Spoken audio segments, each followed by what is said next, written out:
Good morning, BHS. I'm Chris Kaleko. And I'm Olivia Elias. It's March 11th, and you're watching BHS TV.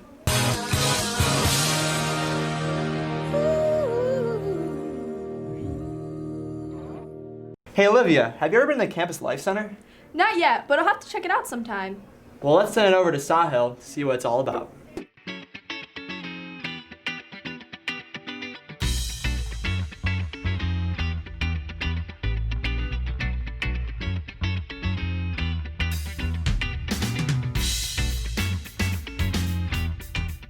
I'm here with Tony Au, who is the director of the Barrington Campus Life Center. Tony, for those students who don't know what the Barrington Campus Life Center is, how would you describe it? Sure. Yeah, we wanted to create a safe space for students to have as a place to really experience life-changing opportunities, programs, resources, events, really a space for students to have and call theirs, specifically for high school students, and a chance to really kind of, again, explore different ways to connect in healthy relationships, but also have a blast while doing it. And so half of it is an event center. As you see behind me, we've got everything from a stage to audio, visual, and lighting for concerts, dances, parties, magic shows, you name it, whatever, as well as the other half is a cafe, a coffee shop for students to come by after school and hang out, grab a drink, something to eat, hopefully maybe do some homework, but more than anything kind of just goof off and again have a safe space to land and be with friends and take the pressure off, and a spot in the community just for kids. What other specific events and activities do you offer here for students? Well, you know what? A lot of partying, a lot of dances, good partying and fun dances, but for the most part, we do a lot of big social outreach events, experiences for students to connect with, as well as we have a Monday night, what we call a club night. It's an awesome opportunity for students to come in, connect with one another, and then tackle some pretty life-changing conversations, as well as crazy games, and we always have prizes and a pretty good dinner too. And then we open up the doors to the community to try anything that's out there and is needed, and give it a shot. Now I'm here with Michael Brown, who's a sophomore at Barrington High School. Michael, what is your favorite part about Barrington Campus Life Center? Well, they have really supportive people who can give you great advice on how to get through hard situations, and it's a really supportive environment, and it allows you to be yourself without having to filter yourself. Now I'm here with Lizzie, who's a senior at BHS. What's your favorite part about coming to the Campus Life Center? I think my favorite part about coming to Campus Life is just being able to be open about anything and having discussions with peers your age that you might not normally be able to talk about during school day. And just honestly, there's just a lot of fun that goes on around here, so just being able to have fun and be yourself is just probably the best part. Well, that's all we got for today. Make sure to come check out the Barrington Campus Life Center. I'm Sahil Mithil, signing off for this episode of Exploring with Sahil. Wow, Sahil, thanks so much for showing us that amazing segment. Hey, Olivia, have you ever seen an episode of People of BHS? Yeah, I have. That Finn guy's pretty cool. Well, let's check out a segment where he interviews Mr. Taliesin. Hello BHS, I'm Finn Haight, and I'm here with another episode of People of BHS. Today I'm Mr. Taliesin, and Mr. Taliesin, thank you so much for coming on the show. I'm really excited for this episode. I was wondering if you could talk about why you chose to work at BHS. Well, I came to BHS mainly because I was at another school in Rockford, and I was looking for something else, somewhere different to work, and somewhere closer to home. And knowing BHS, knowing Barrington that well, and knowing how good of a district and how good of a school it is, that was one of the things that kind of brought me to apply here. And I'm lucky enough to get the job. What would you say your favorite thing about BHS is?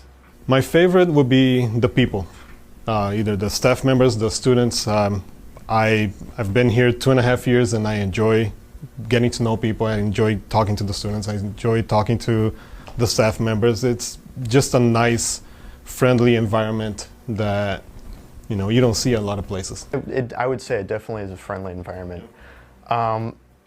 A little while ago, actually, you applied and I guess became a citizen of the U.S. I'm curious, could you talk maybe a little bit about what that process was like, and how long did it take? Yeah, sure. So I've been in the States since 1998, mainly before all you guys were born. But I came mainly to go to school. I went to college. First I started with some English classes, and then after a couple of years I started taking classes at a community college. from that point on, I knew I wanted to stay. That was something I had in my mind. I loved the country. I loved everything about it. The people, the food, and it was just a dream for me to stay. And I started working on that from that time. In 2004, I actually met my wife. And then in 2006, that's when the whole process started. It started with a green card. So then after the conditional green card, I was able to apply for a permanent green card, which lasted 10 years, like I said. And then later I applied for the citizenship. So then for the citizenship process, I had to also apply. This time I could do it on my own. I didn't have to hire a lawyer. I applied. I sent all the documents needed. I had to get another biometrics done, and then I had to go do an oral interview with an immigration agent. This time he was asking mostly about the Constitution and, as you guys take here in the high school, the civics or the Constitution test when you're done. So I had to take that in my interview. There was also a written test and an oral test to make sure that I had good enough English so they could give me the okay to get the citizenship. From then, the immigration agent actually sent the paperwork to another department, and they were the ones that were gonna look through and see if I was approved or not for the citizenship. And then after a couple weeks, I actually got the okay saying that I passed and I had the citizenship in hand. That was great. Thank you so much for coming on the show. This has been a great episode. Yeah, really appreciate that. Thank you for having me. Thank you so much, Finn. And remember, all episodes of People of BHS can actually be found on the 238 Instagram page. Now let's check out a segment on Dance Marathon.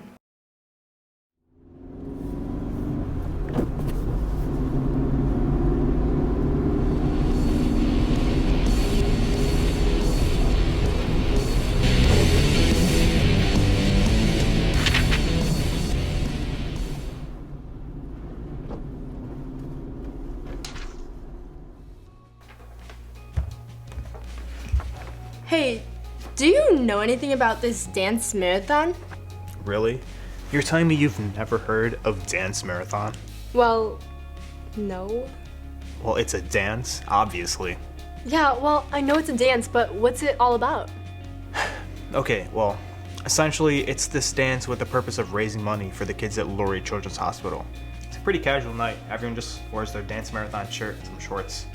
Plus, all the kids from the hospital get to come down and tell their miracle stories. It's an awesome night. Really? Yeah. Barrington raised something like $32,000 last year. They're even recognized on a plaque at the hospital. So, when is it? March 14th, that's Saturday. Saturday? I don't know if I want to waste my Saturday on a dance. There's food. Okay, keep talking. And you can win a lot of different prizes. What type of prizes? Oh, lots of things. I mean, there's a bunch of different gift cards you can win, plus a huge Kendra Scott raffle. Oh, by the way, you get a t-shirt for free just for signing up and buying a ticket. But it's still on a Saturday. Oh, come on. You don't even do anything on Saturdays. Fair enough, fair enough. Plus, let's be honest, how many chances do you really get to let loose and hang out with your friends? Okay, you're right. So, how do I buy tickets? Oh, super easy. They sell the tickets during lunch periods in the cafeteria. Or you can buy them online on their website. Or through the link on their Instagram bio at BHS Dance Marathon. It only costs $15 to get into the dance. Okay, so when did you say it was again? This Saturday, March 14th from 7 to 11 p.m. So all the money goes to Lurie Children's Hospital, right? Yep, every single penny. Okay, you convinced me. I'll see you there. Next, let's check out this awesome segment on the different cultures Barrington has to offer. Je m'appelle Jessie et moi je peux parler le français. Ich bin Jeremiah Gasho und ich spreche Deutsch. Меня зовут Николай и я разговариваю по-русски. 大家好，我的名字叫 Julia and 我会说中文。 Mi nombre es Michael, espagnol. Pour moi, la culture, c'est, ça veut dire héritage ou le patrimoine. Also ich wurde in Deutschland geboren und deswegen ist Deutschland sehr wichtig für mich und ich habe dort für 8 Jahre gelebt und ich habe viele Freunde, die deutsch sind und ja. 中国文化对我来说很重要，因为我可以提供一个不同的视角来看问题。 Parce que c'est important de célébrer et apprécier d'où je viens et d'où tu viens. Потому что ты никогда не знаешь, откуда человек и из какой культуры он. Pues para distinguir a muchas personas, aprender lenguaje. 我觉得理解所有人的背景和文化很重要，因为这样才有一个更加多样化、更加包容的社会。 Now that you know why you should learn about different cultures, you should take advantage of the opportunities the school is providing this week to learn about them, such as different cultural foods in the lunchroom and your world language classroom holding different events, as well as the multicultural show that will be showing this week, and you should definitely check it out during your school day. Thanks for watching, and back to you in the studio. Thank you so much, guys. And remember, the Barrington Hockey Club has their Frozen 4 game this Sunday at Edge Ice Arena in Bennsville. Make sure to come out and support. Well, that's all we have for today, Barrington. I'm Olivia Elias. And I'm Chris Kaleko. Be great, Barrington, and remember to smile.